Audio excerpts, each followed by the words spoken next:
shimmering scales, or translucent skin, floated in their virtual meeting chamber, their expressions unreadable but their tone dripping with disdain. "Humanity," one of them said, its voice echoing like a cold wind, "is an infant species, unworthy of joining our coalition. Your wars, your greed, your inability to see beyond your own planet. It proves you are not ready." Daniel clenched his jaw, trying to keep his emotions in check. He hated this moment, the same moment that had played out countless times before, but today felt different. Today, billions of people across Earth were watching. The Council's words weren't just being broadcast to diplomats and scientists. They were streaming live to every corner of the globe, and humanity wasn't taking it lightly.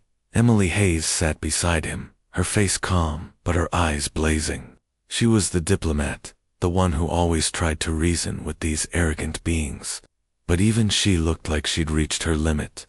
"They don't understand us," she whispered under her breath, so softly that only Daniel heard. "They never will." Outside, protests erupted in cities worldwide.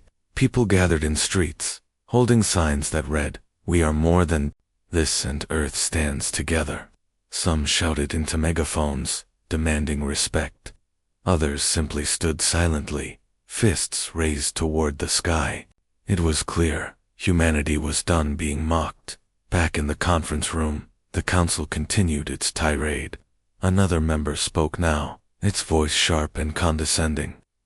"You call yourselves intelligent life. Your technology is primitive. Your understanding of the universe is laughable. Perhaps in another 1,000 years, we might consider revisiting this discussion." That was the final straw. Across the table, several human representatives shifted uncomfortably, avoiding eye contact. But Daniel couldn't stay quiet anymore. Leaning back in his chair, he crossed his arms and fixed his gaze on the hologram. "Primitive," he said, aloud, though not directly to the council. It didn't matter if they heard him or not. "Laughable. Let's see how much they laugh when we show them what we're truly capable of." Emily glanced at him, surprised by his boldness. Normally, Daniel kept his thoughts to himself, focusing on numbers and equations rather than making grand statements. But something had changed in him. Maybe it was the weight of knowing how hard humanity had worked to get here, or maybe it was the anger bubbling inside him after years of humiliation. Later that evening, Daniel found himself pacing in his small office at the research facility. Papers and blueprints covered every surface, detailing projects most people would never believe were possible. Starship designs, quantum fusion engines, cloaking devices, all of it hidden away from prying eyes, including those of the Council. Humanity hadn't shared everything with the galaxy, and for good reason. A knock at the door interrupted his thoughts. Emily stepped inside, closing it gently behind her. "You okay?" she asked, her voice soft but firm. "I'm fine," Daniel replied, though his tone betrayed him. "It's just, I can't believe they still think we're nothing, after everything we've done." Emily nodded, walking over to stand beside him. "Then let's prove them wrong," she said simply. "Let's give them something they'll never forget." For the first time in days, Daniel smiled a small, determined grin that hinted at bigger plans ahead. Whatever came next, humanity wouldn't face it alone.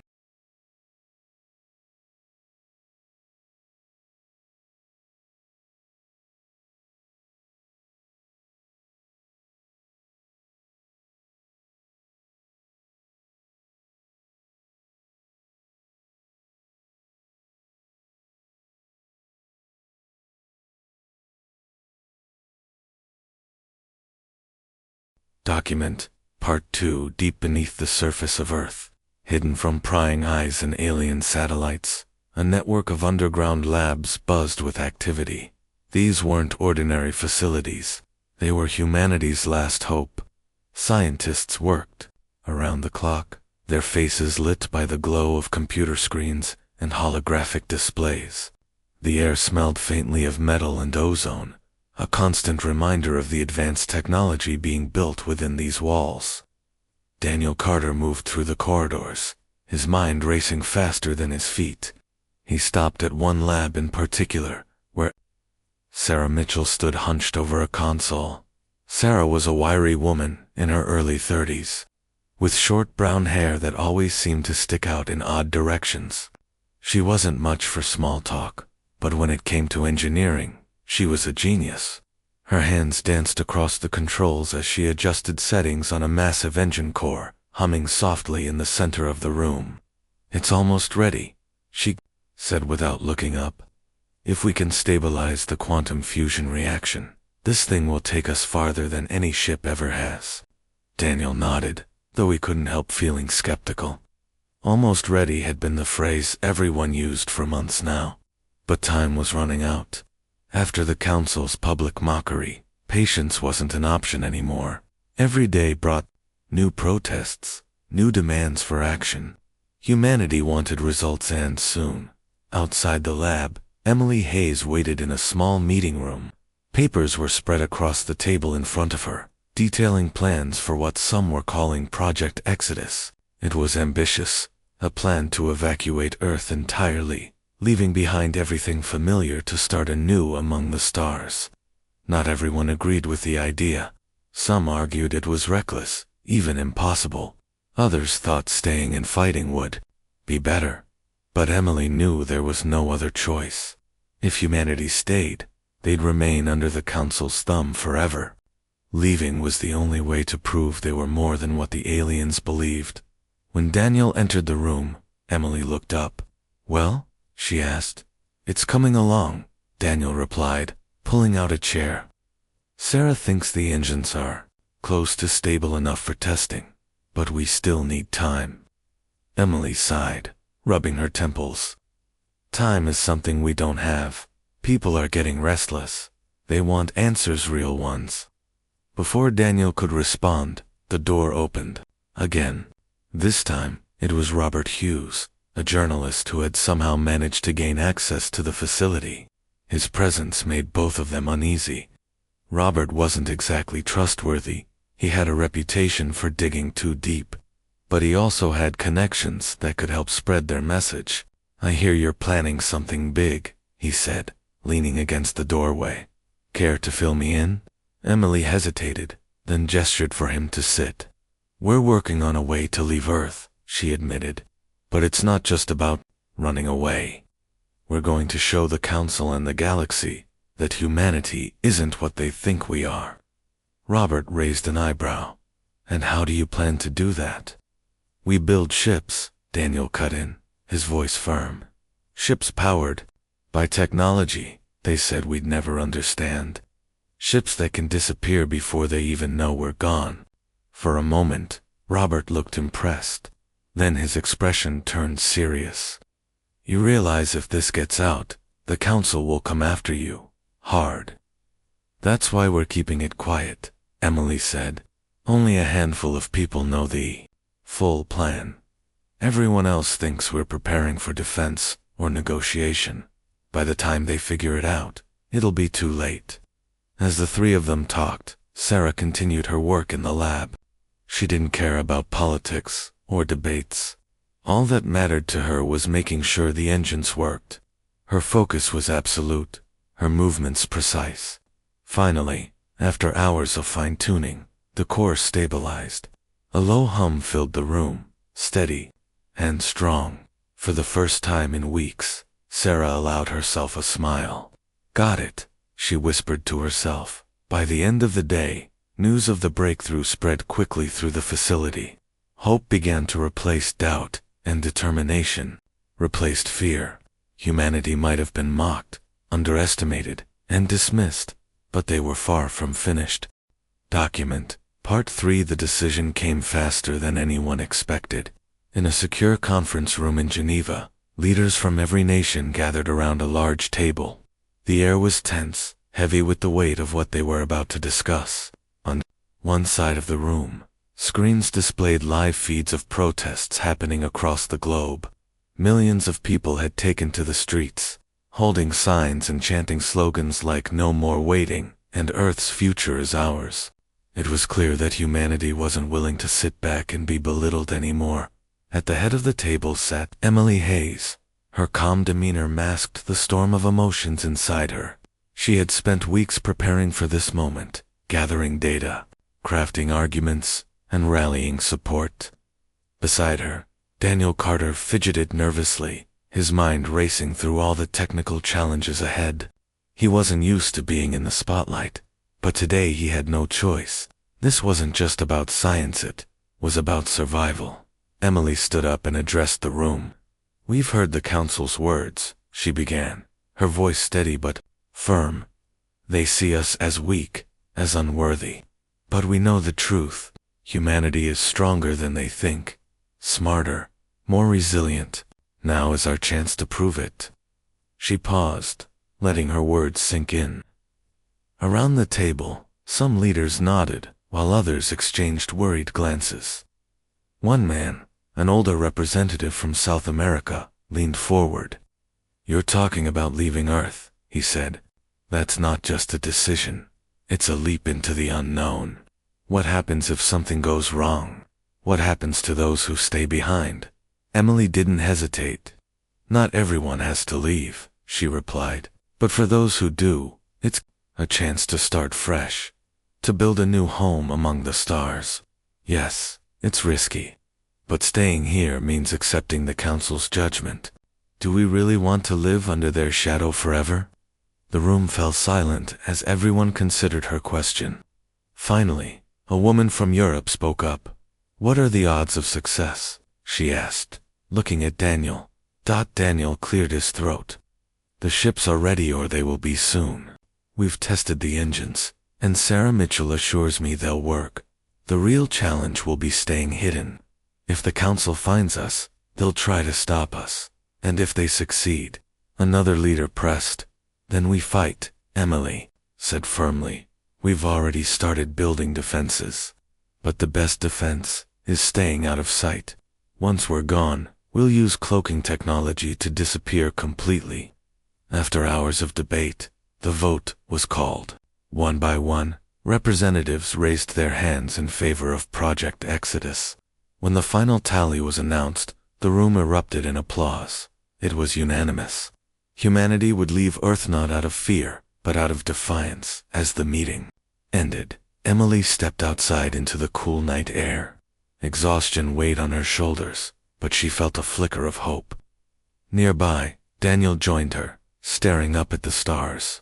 "Do you think we're doing the right thing?" he asked quietly. "I don't know," Emily admitted. "But I do know this. Staying here means giving up. Leaving gives us a chance to survive, to thrive. And maybe, just maybe, we'll make the Council regret ever doubting us." Back at the research facility, Sarah Mitchell worked late into the night, running final checks on the starships.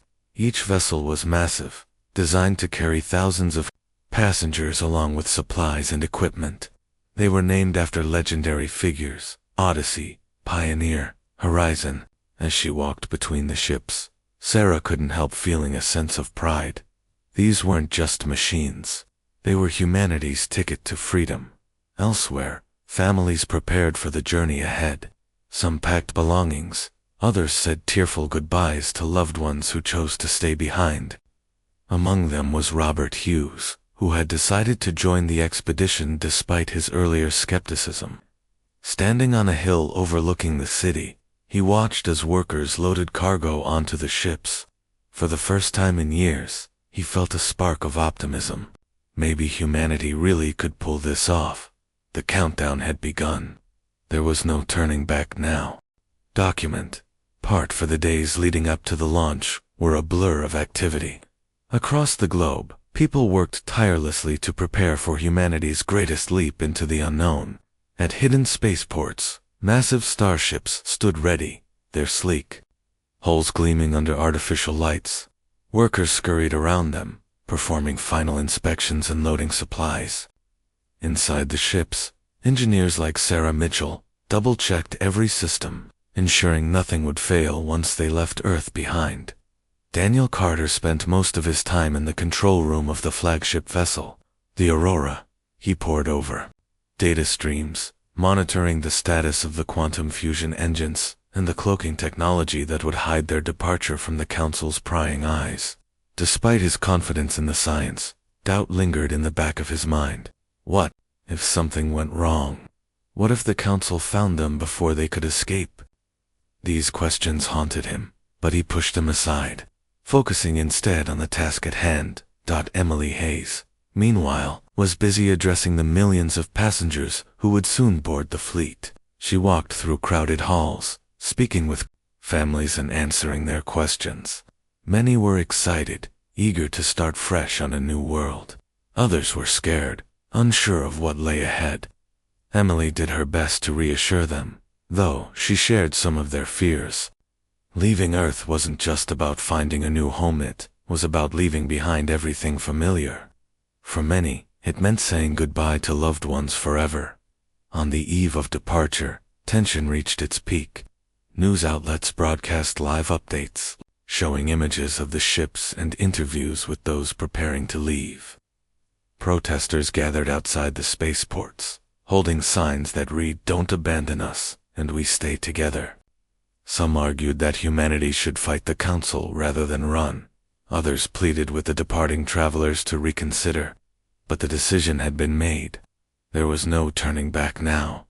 That night, Sarah stayed late in the engine bay of the Aurora, running simulations to ensure the ship could handle the stresses of faster-than-light travel.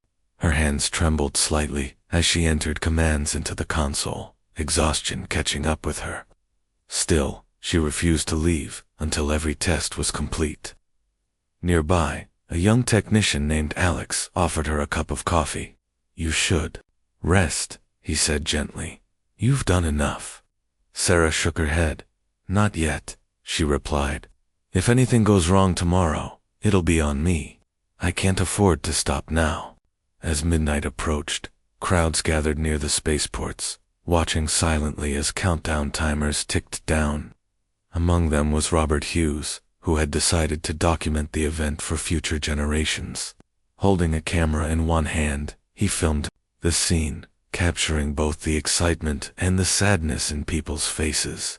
He thought about his own reasons for leaving, his desire to see what lay beyond the stars, and felt a mix of fear and anticipation. Finally, the moment arrived. At precisely midnight UTC, alarms blared, signaling the start of the launch sequence. One by one, the starships roared to life, their engines lighting up the night sky. The ground shook as they lifted off, climbing higher and higher until they disappeared into the clouds. Within minutes, the fleet activated its cloaking technology, vanishing from sight, back on Earth. Those left behind stared at the empty skies, tears streaming down their faces. For some, it was a moment of pride. They had helped make this possible. For others, it was heartbreak, knowing they might never see their loved ones again. In Geneva, Emily watched the live feed from a secure bunker, her chest tight with emotion. Had they made the right choice? Only time would tell. Above the planet, aboard the Aurora, Daniel gazed out a viewport at the shrinking blue orb below. His heart ached at the thought of leaving Earth behind, but he couldn't deny the sense of freedom that came with it. For the first time in centuries, humanity was truly on its own. Whatever challenges lay ahead, they would face them together. Document. Part 5. The fleet of starships drifted silently through the vast emptiness of space.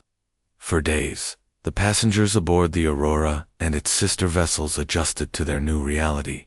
The hum of the engines was constant, a reminder that they were moving farther away from Earth with every passing second.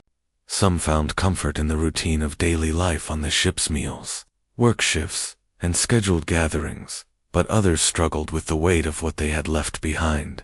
Daniel Carter spent most of his time in the control room, monitoring the ship's systems. The quantum fusion engines were performing well, and the cloaking technology had held steady since their departure. Still, he couldn't shake the feeling that something was wrong. It wasn't just the isolation or the uncertainty of where they were headed, it was the silence. The Council hadn't made any moves to follow them, which seemed strange. Shouldn't they have sent ships to chase after humanity by now? Or was this quiet part of a larger plan? Emily Hayes walked through the corridors of the Aurora, checking on the passengers. She stopped to speak with families, offering words of encouragement and listening to their concerns. Many were worried about supplies. The ships carried enough food and water for months, but what would happen if they didn't find a suitable planet soon? Others expressed fears about the unknown dangers of deep space. Emily did her best to reassure them, though she shared some of their doubts. Leaving Earth had been the right decision, but survival wouldn't be easy.